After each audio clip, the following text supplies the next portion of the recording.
Sticking with those work hours, right? Like knowing that, okay, I can not answer email after 5 o'clock and that's fine, right? Those emails will be there tomorrow.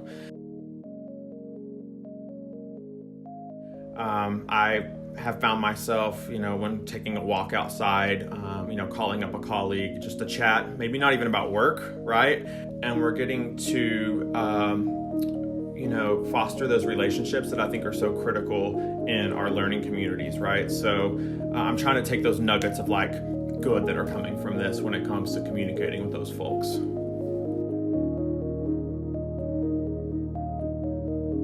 Sticking to routines like,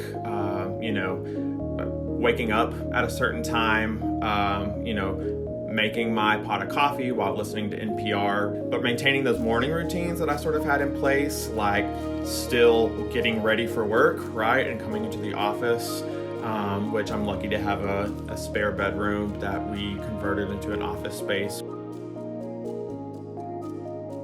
One of my neighbors, Maya Israel, she is my colleague in the School of Teaching and Learning. She lives 4 houses down, and she has agreed to let me borrow their puzzles, and she disinfects them and drops them off on my porch, and then I disinfect and give them back. And so we're almost finished with our second one now. And I've just found like it's a great distraction. It helps time kind of go by quicker. Just put on music, maybe have a glass of wine, do a puzzle. Rob and I have been doing some together.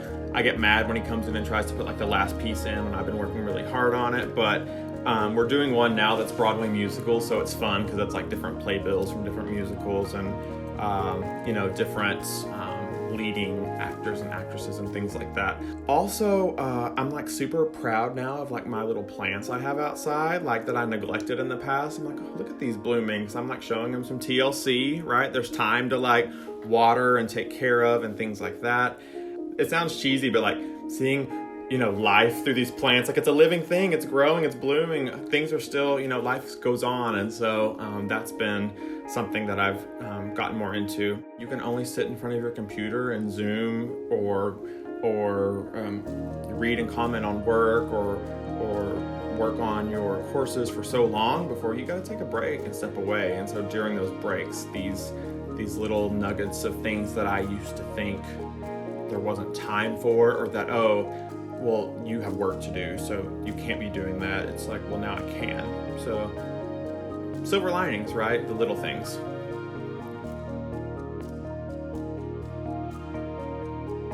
People who I normally wouldn't like FaceTime with, right, on a regular basis, because we're all so busy.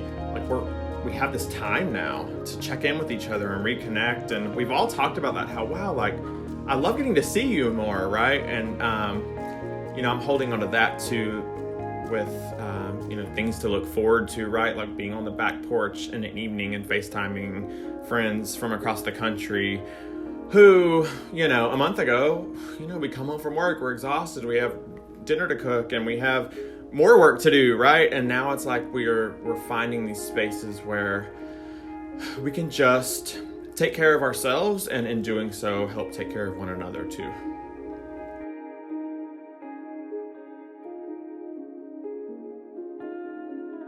I'm missing my College of Ed family, but also I am looking ahead to how we can come through this experience in ways that will benefit all of us professionally and personally, and in ways that will help us think and act differently in terms of our work in the education profession moving forward. And so I'm holding on to that sense of hope, right, that we can come out of this with new ideas and understandings, and new ways of thinking about how